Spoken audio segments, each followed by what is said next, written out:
वहां गंगा नदी के किनारे विराजमान के सामने सोनकादि 88,000 ऋषि।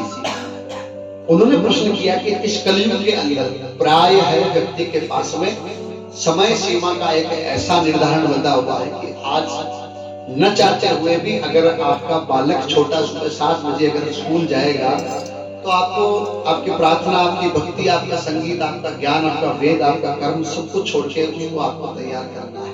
तो समय की एक ऐसी मंशा बनती है। उसके अलावा आयु इसकी बहुत निश्चित है और इतने अल्पकालीन समय के अंदर जो हमारे पुरखों ने, जो हमारे ऋषियों ने, संतों ने, महंतों ने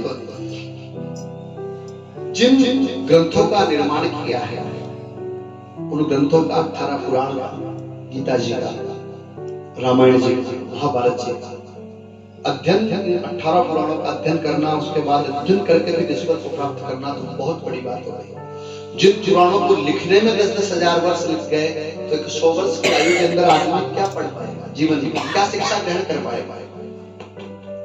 तो अल्पकालीन समय में ईश्वर का एक मार्ग से 100 मार्ग नहीं, आपको यहाँ से आपकी मंजिल तक पहुंचना है, उसका एक मार्ग व्यक्ति का होना चाहिए और एक मार्ग इतना सुदृढ़ और एक मार्ग में वो व्यक्ति इतना मजबूत होना चाहिए कि इस मार्ग में मैं चलूंगा तो इसमें चाहे लाख बाधाएं आएगी फिर भी मैं इसी मार्ग पे ही चलूंगा, मैं अपना मार्ग नहीं छोड़ूंगा। आज के इस कलिकाल के अंदर, इस कलयुग के अंदर सबसे बड़ी समस्या जो है वो व्यक्ति के पास में ही है। और सत्यनारायण भगवान की जब इतना सुंदर प्रश्न सूत जी महाराज ने सुना तो उनका हृदय बड़ा प्रेम से गदगद हुआ कि वास्तविकता के अंदर कलिकाल के लोगों के अंदर समय नहीं है। तो उन्होंने कहा कि व्यक्ति अपने जीवन काल के अंदर जो 1 वर्ष की जो मकर संक्रांति होती है, अर्थात सूर्य मकर राशि के ऊपर वापस जब 1 वर्ष में आता है, या पृथ्वी अपने स्वयं के कक्ष के ऊपर 1 साल का जो परिधि परिपूर्ण कर लेती है, उसके अंदर एक बार, एक दिन, एक समय के लिए अगर ईश्वर का नाम जप जाए, या कम से कम 1 महीने के अंदर एक दिन वो व्यक्ति जो है मेरे नाम का स्पर्श करे। उसमें मेरे नाम का मतलब यहाँ सत्यनारायण भगवान नहीं आया है, आपको स्पष्ट कर दूं। मेरा नाम मतलब जो आपका इष्ट है, आराध्य है, उससे आपका जीवन चलता है, उसको आप में से 30 दिन में से 1 दिन में से आधा घंटा, 1 घंटा, 2 घंटा देना है, लेकिन वो मन से देना है। ऐसा ही नहीं कि सत्यनारायण भगवान को ही आप आराध्य मानकर उस दिन आपकी पूजा छोड़ दो या कुछ कर दो। आपको समझना है यथावत आप भगवान शिव को मानने वाले हो, अंकल जी आप इधर, शक्ति को मानने वाले हो, आप विष्णु को मानने वाले हो, या आप नारायण को मानने वाले हो, किसी भी प्रकार का कोई उसमें आपके ऊपर रोक या बाधा नहीं है। बस अपने ईश्वर का, अपने ईश्वर द्वारा प्रदत्त बताए हुए मार्ग पर 1 महीने के अंदर 1 दिन भी व्यक्ति चले तो कम से कम उसका मार्ग सफल हो सकता है।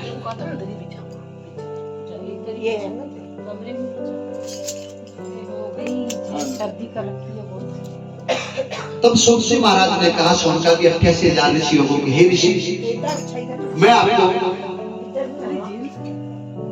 एक कलिकाल के लोगों की एक घटना सुनाता हूं कि एक समय की बात है, नारद जी महाराज अपने हाथ के अंदर ज्ञान रूपी वीणा लेकर इस प्रकृति के अंदर, इस मृत्युलोक के अंदर भ्रमण करने के लिए नारद जी महाराज अपनी वीणा हाथ में लेकर वो मृत्युलोक में आए और आके देखा यहाँ के जो प्राणी है, मनुष्य है, जीव है, वो जीव लगे तो हुए हैं अच्छे काम के लिए, क्योंकि अपने परिवार का पालन पोषण करना, उसके लिए धर्म, अर्थ, काम और मोक्ष, चारों चीजों के लिए प्रयत्न करना बहुत अच्छी बात है। लेकिन किसी भी व्यक्ति के जीवन का एक ठोस लक्ष्य नहीं है, अर्थात जो लक्ष्य अपने जीवन काल के अंदर मीराबाई लेकर चली, जो लक्ष्य अपने जीवन काल के अंदर भक्त नरसिंह मेहता लेके चले, या जो आदि पुरुष हुए हैं उन्होंने अपने जीवन में एक न एक लक्ष्य लिया था। और सत्य जो है वो धीरे धीरे धीरे धीरे विलुप्त होता जा रहा है। असत्य का प्रभाव ज्यादा है। आप भले ही मत बोलिए, आज हम 20 व्यक्ति है यहाँ पर, 20 व्यक्तियों में से मान लो एक व्यक्ति कोई अच्छा है और 19 व्यक्ति अगर उसके विपरीत है तो उसको 20 में ही माना जाएगा। अर्थात इस कलिकाल के अंदर हर चीज जो है वो व्यक्ति सुरुचि के हिसाब से, मतलब अपनी स्वयं की रुचि के हिसाब से उसका निर्धारण करने लगा है, ना कि वैदिक पद्धति को मानते हैं। और वहां जाकर देखा तो जहां भीड़ लगनी चाहिए थी भक्तों की, अर्थात भगवान के मंदिर में, किसी ज्ञान यज्ञ के अंदर, किसी तीर्थ क्षेत्रों में, जहां मंदिरों में भीड़ लगनी थी, वहां तो पुजारी मशीन से आरती कर रहे हैं, या वहां बहुत कम संख्या में है। और जहां लोगों को नहीं जाना चाहिए, स्वास्थ्य से व्यक्ति को बचना चाहिए, हॉस्पिटल आज भरे हुए हैं, आप देख लो, कोर्ट कचहरी वकालत भरे हुए हैं, पुलिस का थाना जहां पर लोग जाना पसंद नहीं करते वहां लोग भरे हुए हैं। बहुत से ऐसी चीजें जहां कलयुग में कि भाई मैंने तेरे को दी है, कलयुग को दिया था वरदान, जब राजा परीक्षित जी ने कि 4 जगह तू जा सकता है, तो वहां जहां नहीं जाना चाहिए था लोगों को, वहां तो जबरदस्ती जा रहे हैं, और जहां जाना है वहां व्यक्ति जा नहीं पा रहा। तब उन्होंने मार्ग दिया कि मैं तुम्हें एक ऐसा व्रत बताता हूं, और उस व्रत को करने से, अर्थात एक पूर्णिमा से, एक प्रतिपदा से लेकर पूर्णिमा के बीच में आपके इष्ट का आराध्य का, किसी भी प्रकार से जिनका आप ध्यान करते हो, पूजा करते हो, वो आपके कुल देवता हो सकते हैं, आपके इष्ट देवता हो सकते हैं, आपके आराध्य देवता हो सकते हैं, लेकिन होना आपका ईश्वर एक चाहिए। श्रद्धा सब में रखनी है। जिस प्रकार से आज मेरे सामने अगर कोई व्यक्ति मेरे माता पिता की उम्र का है, बेटा है, तो वो मेरे दृष्टिकोण में मेरे माता पिता जैसा नहीं है, लेकिन मेरे माता पिता यथा रूप में ही है। अगर मैं चाहूं तो उन्हें अपने माता पिता के बराबर प्रेम कर सकता हूं, स्नेह दे सकता हूं, या उनका आदर सत्कार कर सकता हूं। इस प्रकार से ईश्वर एक है। मैंने फिर कहा, उसकी खोज के मार्ग अनेकों हैं, लेकिन हमें इस मार्ग पे चलना है, और उस मार्ग को जब वापस छोड़ना नहीं, चाहे सुख मिले चाहे दुख मिले, सबसे बड़ी चीज। अर्थात जीवन के अंदर अपना लक्ष्य जो है वो अपने कर्म के प्रति केंद्रित रखना है। आपको सफलता प्राप्त होना और ईश्वर द्वारा मिलना, उसमें बहुत बड़ा फर्क होता है। एक हम बिना कर्म किए हुए दूसरे आडंबर करते रहते हैं, बिना मेहनत किए हुए हम अनायास घर में बैठे हुए हम सपना देख रहे हैं कि आज मान लो मैं सोच लूं मैं ये बना लूं, या मुझे भगवान को ये भोग लगाना है, तो आपको उठ के उसे कुछ करना पड़ेगा। अर्थात भगवान के वहां तक, मंदिर तक, या उनके अंतःकरण तक अपने को प्रवेश करना है, तो बहुत अपने ज्ञान की, भक्ति की दौड़ हमें लगानी पड़ेगी। प्रथम अध्याय के अंदर भगवान नारद जी महाराज ने कहा कि इस कलयुग के अंदर उन्होंने देखा कि जनमानस के अंदर बिल्कुल लाचारी बढ़ी हुई है, सब रोग से ग्रस्त है, सब अनेकों अनेक विवादों में फंसे हुए हैं। तब क्या मैं किस प्रकार से करूं? तो भगवान नारद जी महाराज उन कलयुग के लोगों की व्यथा को देखते हुए विष्णु लोक के अंदर गए, जहां भगवान के नाम का कीर्तन करते हुए जा रहे हैं नारद जी महाराज। हो श्रीमन नारायण नारायण नारायण, श्रीमन नारायण नारायण नारायण, श्रीमन नारायण नारायण नारायण, श्रीमन नारायण नारायण नारायण, भजमन नारायण नारायण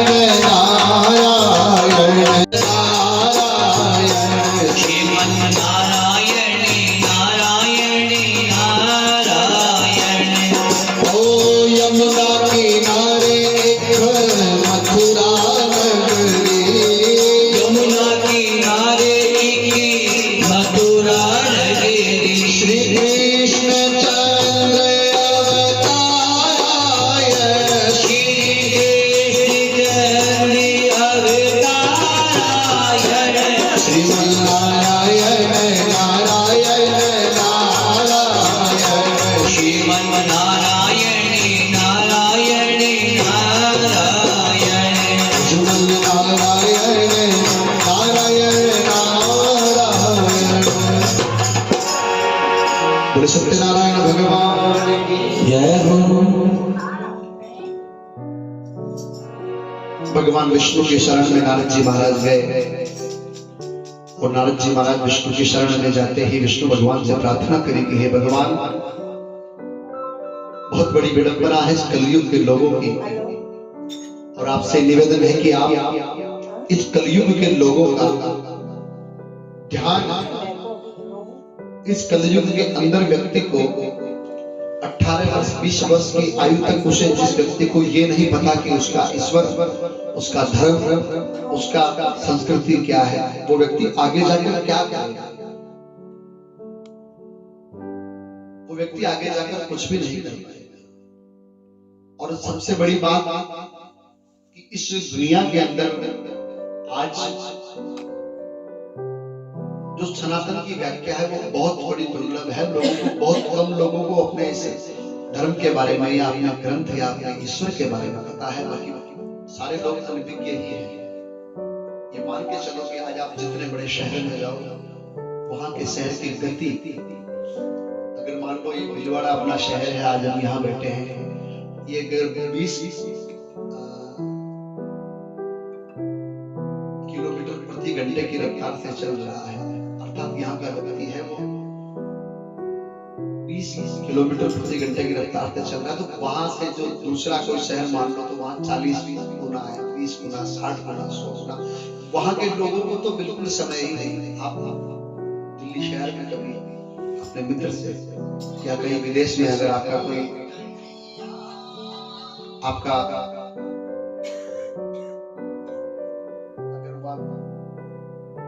मित्र है या कोई वहां रहता है, आप उनसे पूछेगा कि आपको आपके माता पिता से बात किए हुए कितना समय, तो वहां समय की किसी प्रकार की कोई कुछ है नहीं। तो विष्णु भगवान ने कहा कि तब उस व्यक्ति के पास, जहां समय की बिल्कुल बहुत एक छोटा मानव उस व्यक्ति के पास रहता है, उस व्यक्ति तक का मैं तुम्हें कल्याण बताता हूं।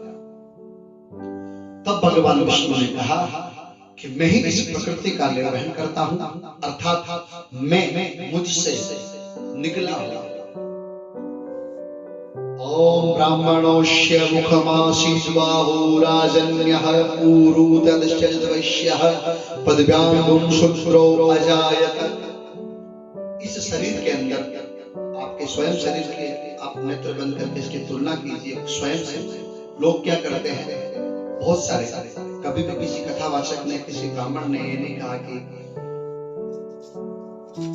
ब्राह्मण श्रेष्ठ है, क्षत्रिय श्रेष्ठ है, या वैश्य श्रेष्ठ है, या शूद्र श्रेष्ठ नहीं है।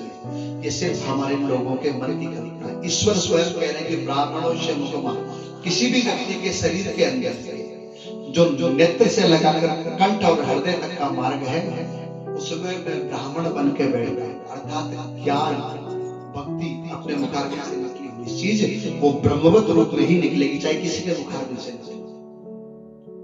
ब्राह्मणों से मुखमासीत् बाहु राजन्य है, और जो मेरी जो दोनों भुजाएं हैं, इस एक भुजा से मैं अपने परिवार की रक्षा, मेरे वंश की रक्षा, और एक से मेरे राष्ट्र और धर्म की रक्षा करने का जिस व्यक्ति ने प्रण ले लिया वो क्षत्रिय है। ऊरू तदश्य वैश्य है, हृदय से लगाकर नाभि तक हर व्यक्ति को जीवन में, चाहे ब्राह्मण हो चाहे किसी वर्ण का हो, भूख सबको बराबर लगती है। जब सूर्य सबके लिए बराबर समय पर उगता है, चंद्रमा सबको बराबर शीतलता देता है, जब ऋतु बरसात होती तो वो कभी वर्ण नहीं देखती। कभी देखती है क्या? आपके घर में बारिश ज्यादा हो जाती है, ऐसा कभी हुआ आज तक? कभी लड़े क्या? ईश्वर ने कभी भी नहीं लड़ा। इसे लोगों की एक मनस्थिति है। आपके पास आपका समय है 40 साल का, आप जीवन में लोगों को 500 लोग आपने खड़े कर लिए आपने, तो ये सिर्फ ईश्वर द्वारा प्रदत्त रचना है, उसमें हम एक दूसरे से लड़ रहे हैं, इसके अलावा और कुछ भी नहीं। तो भगवान ने कहा कि मैं सत्य स्वरूप के अंदर संसार में हूं, मेरा कोई नाम जपने वाला या मुझे कोई ध्यान करने वाला, वो जिसका ध्यान करेगा अंतःकरण से, सच्चे मन से करेगा, तो मैं उसी में प्रवेश होकर उसको उसी रूप में दर्शन दे दूंगा। बोले सत्यनारायण भगवान की जय। फिर उन्होंने कहा कि एक महीने के अंदर जो पूर्णिमा होता है वो सबसे बड़ा दिन माना जाता है, सबसे श्रेष्ठ, अर्थात उस दिन तिथि भी पूर्ण होती है, चंद्रमा पूर्ण होता है, सूर्य पूर्ण होता है, रात्रि बड़ी होती है, दिन बड़ा होता है। पूर्णिमा प्रत्येक महीने के आखिरी का दिन जो पूर्णिमा होता है वो सबसे बड़ा दिन माना गया है। अर्थात उस दिन व्यक्ति अगर चाहे तो भगवान का सच्ची श्रद्धा से नाम ले, कुछ भी करे तो उसे पूर्ण दिन माना गया, उसमें किसी प्रकार का कोई दोष नहीं है।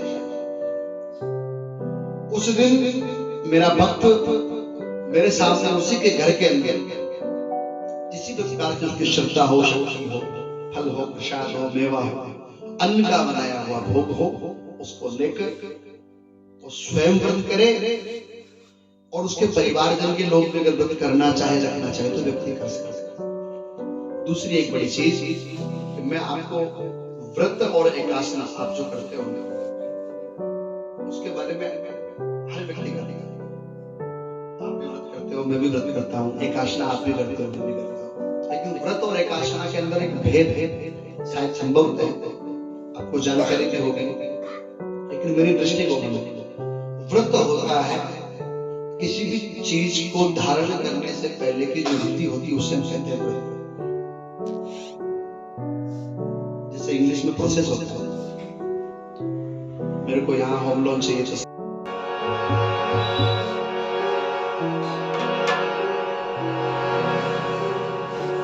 प्रभु अपने भक्तों से या एक भक्त अपने भगवान से दोनों से करुणा करते हैं, क्योंकि जब नरसिंह जी महाराज के वहां भगवान कुछ क्षणिक विलंब से गए थे, रात्रि का समय था तो सबको जगाया, सब ले गए थे, तो नरसिंह जी भगवान से रूठ गए थे। तो भगवान ने क्या कहा नरसिंह जी को कि नरसिंह अगर आप मुझसे ऐसे नाराज हो जाओगे तो मेरे को तो बहुत बहुत जगह जाना रहता है, और मेरे जैसे तो तुम्हारे पास 56 और भगवान है, लेकिन मैं बड़ा भाग्यशाली हूं कि तूने मेरा नाम लिया। अर्थात जब वहां ईश्वर के वहां भगवान ने क्या कहा कि सूत जी कह रहे हैं ऋषियों को कि जिसने पहले समय में शपथ को किया था, मैं उसका इतिहास बताता हूं कि काशीपुरी नाम की एक सुंदर नगरी जहां एक अत्यंत निर्धन ब्राह्मण रहता था। वह भूख और प्यास से बेचैन इस नित्य पृथ्वी के ऊपर घूमता। ब्राह्मणों से प्रेम करने वाले भगवान ने ब्राह्मण को दुखी देखकर एक बूढ़े ब्राह्मण का रूप धारण करके उनके पास गए और जाकर उन्होंने कहा कि आप हे विष्णु देवता इतने परेशान क्यों हो? ब्राह्मण बोला कि हे प्रभु मेरे पास में किसी प्रकार के अर्थ का, किसी प्रकार के वस्तु का संचय नहीं है, तो आप मुझे एक ऐसा मार्ग बताएं। उन्होंने कहा कि सत्यनारायण भगवान सत्य स्वरूप है, अर्थात जिस ईश्वर को आप मानते हो उसी ईश्वर को आप सत्य मानने लग जाओ कि वास्तविकता में वो है। चाहे आप किसी को भी मानते हो, अगर सपने में भी आपने आपके इष्ट के प्रति या आपके स्वामी के प्रति या आपके ईश्वर के प्रति सोच लिया कि शायद होंगे या नहीं होंगे, तो फिर तो वो बात ही अलग हो जाती है। तो उन्होंने कहा कि जो सत्य स्वरूप के अंदर तुम्हें दिखे और सत्यनारायण भगवान मनवांछित फल देने वाले हैं, उस ब्राह्मण को उस व्रत का सारा विधान बताया। भगवान ने बूढ़ा ब्राह्मण बनकर और भगवान वहां से चले गए, अंतर ध्यान हो गए। जिस व्रत को वृद्ध ब्राह्मण ने बताया था उसी व्रत को उन ब्राह्मण देवताओं ने निश्चय किया, कल मैं करूंगा, ऐसा करके उन्हें नींद आ गई। और वह जैसे ही ब्राह्मण सवेरे के अंदर सत्यनारायण भगवान का व्रत करने के नाम पर भिक्षावृत्ति करने गया और वहां उसे भिक्षा के अंदर रोज उन्हें जो भिक्षा मिलती थी उससे वह अपने एक दिन का गुजारा ही कर सकता था। आज के पास 4 दिन का पर्याप्त हो गया। उसने कहा कि मैं एक दिन ईश्वर का नाम ले भी लूंगा तो मुझे कोई तकलीफ नहीं है। बोले सत्यनारायण भगवान की जय जय जय। अनेक प्रकार के जो दुख थे उस ब्राह्मण के, उन सबको छोड़कर उसने उस दिन को चुना कि मैं आज भगवान का व्रत करूंगा। अपने बंधु बांधवों को बुलाया, इष्ट देवताओं को बुलाया, एक भगवान की मूर्ति स्थापित करी और भगवान के सामने कुछ अन्न इत्यादि रखकर उस व्रत को प्रारंभ करने लगा। वह ब्राह्मण समस्त संपत्तियों और विषय से आकृति से तो मुक्त हुआ और भगवान के धन धान्य और कृपा से युक्त होने और मुक्त होने के अंदर बिल्कुल बहुत बड़ा भेद है। तो वहां से उसको मार्ग मिल गया और उसने अब हर जगह जाकर भगवान के नाम का गुणगान और भगवान के नाम की रचना आया। उसके जीवन में जो परिवर्तन आया, अच्छा परिवर्तन, उसके बारे में लोगों को बताने लगा। तत्पश्चात नारद जी महाराज से नारायण जब कहने लगे कि ये व्रत मैंने तुमसे कहा है नारायण, तो आप मुनीश्वर इस संसार में जाकर इस ब्राह्मण को सुनकर और किस किस भक्त ने इस व्रत को किया, अगर जिसने नहीं किया उसकी पालना वो नहीं कर पाया, उसका भी आप हमारे सामने कुछ उदाहरण प्रस्तुत कीजिए। तो एक समय एक ब्राह्मण धन और ऐश्वर्य के अनुसार बंधु बांधवों के साथ व्रत करने को तैयार हुआ। उसी समय एक लकड़ी बेचने वाला बूढ़ा आदमी आया और बाहर लकड़ियों को रखकर ब्राह्मण के मकान में गया और प्यास से दुखी वो लकड़हारा उसको व्रत करते हुए देख उस ब्राह्मण को नमस्कार करने लगा। जो ब्राह्मण देवता वहां घर में सत्यनारायण भगवान का व्रत कर रहे थे, उनके वहां घर पे एक लकड़ी काटने वाला व्यक्ति आता है, वो अंदर प्रवेश करता है, उसने उसको व्रत करते हुए को देख लिया। उसने मन में ठाना कि मैं भी इसी प्रकार का व्रत करूं तो मुझे क्या मिलेगा। उन्होंने कहा भाई भक्त देख, मुझे जो मिला वो मैं बता नहीं सकता, ईश्वर ने कभी हमें कुछ दिया है उसका हमें सपने में भी लोगों को बताना नहीं चाहिए। अगर उसने कुछ दिया है और उसने दी ही वही चीज होगी अपने में, जो हम मुखार से बताएंगे वो नहीं होगी, वो तो लोगों को लगेगा वैसे कि वास्तविकता के अंदर इसके ऊपर ईश्वर की कृपा है।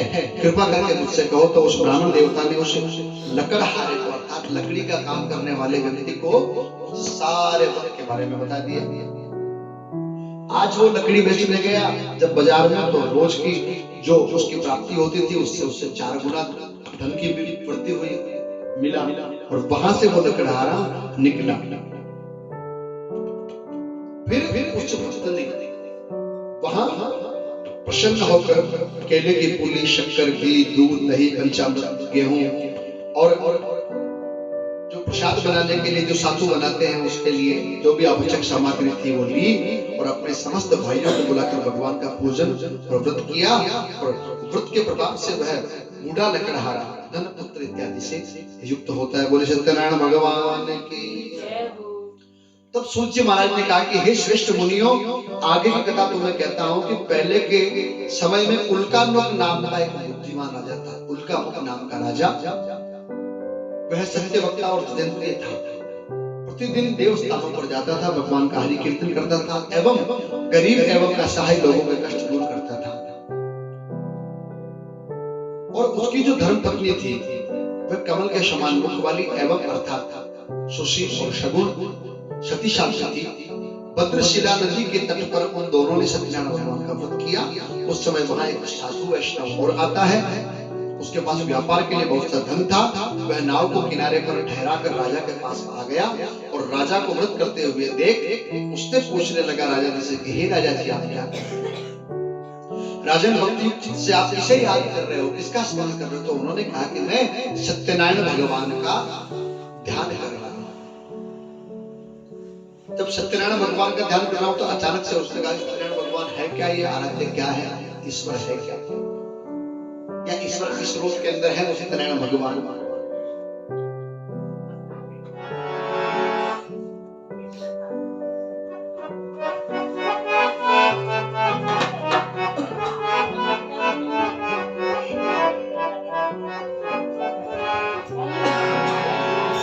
हो कभी राम बन के कभी श्याम बन के चले आना प्रभु जी, चले आना। कभी राम बन के कभी श्याम बन के चले आना प्रभु जी, चले आना। तुम राम रूप में आना, तुम राम रूप में आना। सीता साथ लेके धनुष हाथ लेके चले आना प्रभु जी, चले आना। सीता हाथ लेके धनुष हाथ लेके चले आना प्रभु जी, चले आना। और कभी राम बन के कभी श्याम बन के चले आना प्रभु जी, चले आना। जय हो, सभी पेड़ से तालियां बजाएं। जय हो।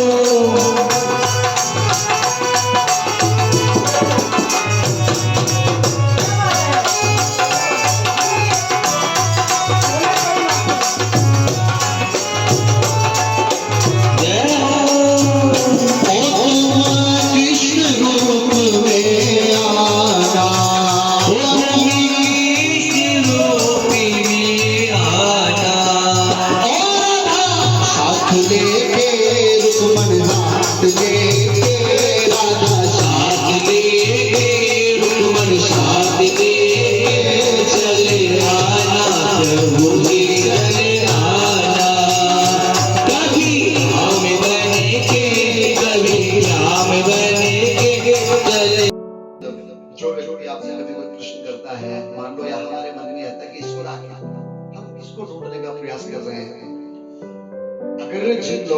हमें जन्म दिया है, अर्थात अपने माता पिता, जिनकी हम उंगली पकड़ कर बड़े हुए हैं, जिन्होंने ज्ञान का एक ऐसा मार्ग दिया, जैसे आज मेरे जीवन के अंदर जितना मेरे माता पिता का योगदान है जन्म देने में, उतना ही मुझे यहाँ तक लाने मेरे गुरु का है। और जिस व्यक्ति को अपने माता पिता और अपने गुरु में ईश्वर नजर नहीं आया है, उनको इस दुनिया में किसी भी धरती में चले जाओ आप, भगवान नजर नहीं आएंगे। हमारी उत्पत्ति किससे हुई है हम बाद में समझेंगे। कहने का मतलब, एक उदाहरण के तौर पर मैं आपको दूं, एक समय की बात है, एक व्यक्ति जो था वो नया नया आईपीएस बना था, कलेक्टर बना, उसकी नई नई शादी होती है। और आज के 20 साल 30 साल पहले जब कोई भी व्यक्ति था, वो चाहे विधायक होता था, सांसद होता था, कोई वो रेलवे ही सफर करते थे ज्यादातर। तो अब कलेक्टर साहब की नई शादी हुई और शादी होने के 5 दिन पश्चात उनकी पत्नी को छोड़ने वो मायके जा रहे हैं। और जहां वो रेलवे स्टेशन के ऊपर खड़े थे, वहां इतनी भीड़ थी कि उस भीड़ का आकलन करना बड़ा मुश्किल हो गया। और वहां जाकर उन कलेक्टर साहब के साथ एक घटना घटी कि उनकी जो अर्धांगिनी थी, उनकी पत्नी थी, उनका हाथ छूट गया। कलेक्टर साहब तो बैठ गए रेल में और उनकी पत्नी रह गई नीचे। और वहां भीड़ में किसको पता कि कौन कलेक्टर है, कौन पुलिस है। अब यहाँ से रेल का जो अगला रुकने का जो स्टेशन था वो 50 किलोमीटर दूर, रात्रि का समय। कलेक्टर साहब ने सोचा कि मेरे जीवन में अचानक से ये दुख कहां से आ गया। एक क्षण में, मतलब 5 सेकंड पहले जब रेल नहीं आई तब हम अच्छे थे, आराम से थे, लेकिन अब दुख हो गया। वहां से उन्होंने उतरे, वहां से नीचे उतर कर उन्होंने बस करी, बस लेकर वापस आए। लेकिन रात्रि में उस सफर के अंदर वो सोच रहे हैं कि मेरे जीवन के अंदर कहाँ कमी रही। पढ़ने में मैं यहाँ कितना अव्वल हूँ, मैं यहाँ तक आ गया, पूरा जिला में संभालता हूँ। और मन में विचार भी आ रहा है कि हो सकता है मेरी पत्नी के साथ, मेरी अर्धांगिनी के साथ किसी प्रकार का कोई गलत कर्म तो नहीं हो गया, किसी प्रकार का कोई उसके साथ अप्रिय घटना तो नहीं हो गई। जब स्टेशन पर पहुंचे तो देखा कि छोटी छोटी धीमे धीमे बारिश आ रही थी और एक छाता लिए हुए एक संत बैठे हैं, जहां ऐसा दीपक चालू है। और वो संत जो है वो रामायण खोलकर बैठे थे और वो पत्नी वहां जाकर उनके पास बैठ गई। जब कलेक्टर साहब आए और आते ही उन्होंने उन संतों के चरणों में प्रणाम किया कि हे संत भगवान, अगर आज आप नहीं होते, मैं तो सोच रहा था कि मेरी पत्नी के साथ किसी प्रकार की कोई अप्रिय घटना तो नहीं होगी। तो उन्होंने मुझे पास बिठाया और बोला कि भक्त क्या दिक्कत हुई। तो बोले कि हम यहाँ आए थे और रेल में बैठने के लिए इसको इसके मायके जाना था, तो पीर जाना था, तो मैं छोड़ने के लिए आया, बिठाने के लिए आया, हम साथ में जा रहे थे। तो फिर क्या हुआ, मैंने सोचा कि मैं बैठ जाता हूँ और फिर हाथ पकड़ के तुम्हें आराम से ऊपर बिठा लूंगा। इस घटना के दौरान भीड़ ज्यादा हो गई और मेरी पत्नी यहीं छूट गई और मैं बैठ गया। तो फिर कलेक्टर साहब ने उन्होंने कहा कि आप क्या काम करते हो, तो मैं पूरे जिले का मालिक नहीं। तो संत ने कहा कि आपके जीवन के अंदर किसी प्रकार की कमी नहीं है। आपके जीवन के अंदर आपने जो लौकिक अर्थात जिनसे हमारा बाहरी जीवन चल जाता है, कोई आर्किटेक्चर है, कोई डॉक्टर है, कोई इंजीनियर है, कोई पुलिस है, कोई वकील है, उनसे धन प्राप्ति ही है। तुम्हारा खुद का जो जीवन है स्वयं का, वो बड़ा उलझा हुआ है। अर्थात तुमने कभी शास्त्रों का अध्ययन नहीं किया। अगर तुमने तुम्हारे जीवन काल के अंदर रामायण को ढंग से पढ़ा होता तो आज तुम्हारे साथ ये घटना नहीं होती। रामायण का मेरी घटना से क्या तात्पर्य है कि रामायण प्रभु श्री राम जब मां जानकी को लेकर वनवास में गए थे, तब सरयू नदी के किनारे जब उन्होंने उस मल्हार से नाव मांगी थी बैठने के लिए, तब सबसे पहले नाव में भगवान नहीं बैठे थे। आपने कभी देखा होगा, रामायण के अंदर लिखा है कि शीय चढ़ाए, पहले माता जानकी को भगवान ने नाव में बिठाया और फिर भगवान बैठे। तो आज अगर तुमने रामायण पढ़ी होती तो तुम्हारे साथ ये घटना कलेक्टर साहब नहीं रही। बोले कृष्ण कन्हैया लाल की। हम अर्थ से इस घर के अंदर हम ऐसी लगा सकते हैं, कुछ भी लगा सकते हैं, सोने का बना सकते हैं, लेकिन अपने हृदय के अंदर एक घर है, उसके अंदर ऊर्जा, उसके अंदर शांति, उसके अंदर भाव प्रकट करने के लिए हमें ईश्वर के पास जाना पड़ेगा। क्योंकि हमारे द्वारा बनाया हुआ एक भी साधन हमारे साथ नहीं जाएगा, एक भी साधन हमारे साथ नहीं जाएगा। क्योंकि जब सिकंदर जैसा महान राजा सऊदी अरब से भी और आगे से देश से लोगों को मारता हुआ, चीरता हुआ, लाशों के ऊपर चलता हुआ जब एक संत के पास में आया तो संत पाकर बोला कि आगे कौन सा नगर है। संत ने कहा भाई क्या बात हो गई कि मुझे बस उस पर विजय प्राप्त करनी है। उनके पास में एक फूटी घोड़ी होती है, फूटी घोड़ी होती है, एक फूटा सिक्का हुआ था। वो विचार करते रहते किसको दूं किसको दूं किसको दूं 10 वर्षों से। तो कि तू पहले क्या करके आया, तेरे हाथ पैर रक्त से रंजित हो रहे कि मैं सबको मार काट के सब आ गया। जिन्होंने मुझे स्वीकार कर लिया वो मेरे साथ चल रहे, जिन्होंने नहीं स्वीकार करा वो परम धाम था। तो उन्होंने कहा राजा एक नगर और है आगे, पर तू एक काम कर, मेरे पास में 10 वर्षों से एक फूटी घोड़ी पड़ी थी कि किसी को जरूरत लगेगी तो दूंगा। तेरे जैसा भिखारी इस दुनिया के अंदर कोई भी दूसरा नहीं। धन प्राप्त करने की इच्छा में तू ये नहीं समझ पाया कि इसका मेरे साथ रिश्ता क्या है, या मैं विडंबना दूं किसी को या किसी प्रकार का आतताई, तो राक्षस बन गया। धन की आवश्यकता तुझे हो सकता तेरे धन में कुछ कम पड़ता हो तो मैं तुझे तेरे सामने हो देता। यहाँ भगवान ईश्वर ये बात बता रहे हैं, न्यायप्रद बात यह है कि जितना हमें प्रभु ने दिया है या जितना हम आज संरक्षित कर रहे हैं उतना ही हमारे लिए काफी है। अगर आप महत्वाकांक्षा की दौड़ में अपने स्वयं के जो पड़ोसी है उससे भी अगर आपको जीवन के अंदर आपकी बराबरी नहीं करेंगे, अगर इसकी बराबरी करने में आपने जीवन के 20 साल लगा दिया तो वो 20 साल वापस नहीं आएंगे। इसलिए जितना हमें ईश्वर ने दिया है उतना हमारे जीवन के लिए काफी है और उतने में ही हमें संतुष्ट रहना है। चौथी वाणी के अंदर जब उस राजा ने भी ये विधान सुना, सब व्यापार से निवृत्त हुआ, तब अपनी स्त्री से संतान करने वाले व्रत का समाचार सुनाया। तब राजा ने कहा कि मैं व्रत करता हूँ, और राजा ने व्रत किया। उल्कामुख नाम के राजा था, उनकी जो पत्नी थी उनका नाम था लीलावती, और दोनों के बीच के अंदर जो बड़ी उत्पत्ति के साथ के अंदर जहां से राजा ने भगवान की भक्ति प्रारंभ की, और भगवान की भक्ति प्रारंभ करने के पश्चात उस राजा ने कहा कि मैं ऐसा भी वक्त है कि भगवान ईश्वर जो सोचेंगे हम वो दे सकता है।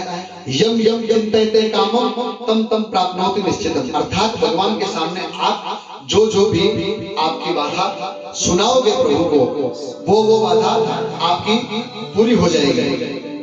किसी भी प्रकार का इसके अंदर आपको भेद या किसी भी प्रकार का कष्ट आपको नहीं आएगा। तो भगवान ने अनायास कह दिया कि मेरे नाम से लेने के बाद में या मेरा नाम जपने के बाद में किसी प्रकार से व्यक्ति जो है वो स्वयं उसके काम को उसके आराध्य मानकर निराधार होकर मेरा नाम ले तो उसका हर काम संभव है।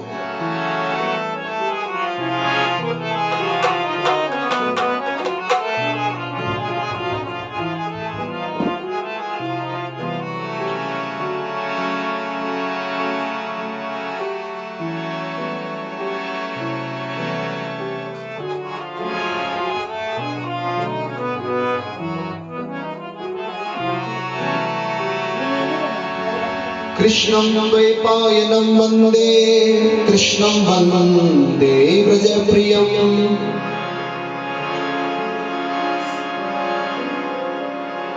उन परमपिता परमात्मा की भक्ति में वो ऐसी लीन हुई कि उन्हें एक सुंदर कन्या प्राप्त हुई। राजा को 10वें महीने में उस कन्या का जन्म हुआ। दिनों दिन वह कन्या इस तरह बढ़ने लगी जैसे शुक्ल पक्ष का चंद्रमा बढ़ता हो, और उस कन्या का नाम राजा ने और राजा की पत्नी ने लीलावती रख दिया। तब लीलावती ने मीठे शब्दों में अपने पति से कहा कि जो आपने संकल्प किया था कि मैं भगवान का व्रत करूंगा, अब आप उसे करिए। साधु बोला, है प्रिय, मैं इसके विवाह के पश्चात ये काम करूंगा। उसने व्रत तो धारण कर लिया, लेकिन उसने कहा कि मेरा ये काम होने के पश्चात मैं ये करूंगा। फिर कहा कि कन्या थोड़ी बड़ी हो जाए तो करूंगा, विवाह के पश्चात करूंगा। इस प्रकार अपनी पत्नी को आश्वासन देकर वह नगर को गया। कलावती पितृ गृह में वृद्धि को प्राप्त हो गई। साधु ने जब नगरवासियों में सखियों के साथ अपनी पुत्री को देखा तो तुरंत दूध बुलाकर कहा कि मेरी पुत्री के वास्ते कोई सुयोग्य वर देख दे। साधु की आज्ञा पाकर दूध कंचन नगर पहुंचा। वहां बड़ी खोज देखभाल करने के पश्चात एक सुयोग्य वाणी पुत्र को लेकर आया और उसके साथ उसका विवाह कर दिया। किंतु दुर्भाग्य से विवाह के समय भी वो राजा सत्यनारायण भगवान का व्रत नहीं कर पाया।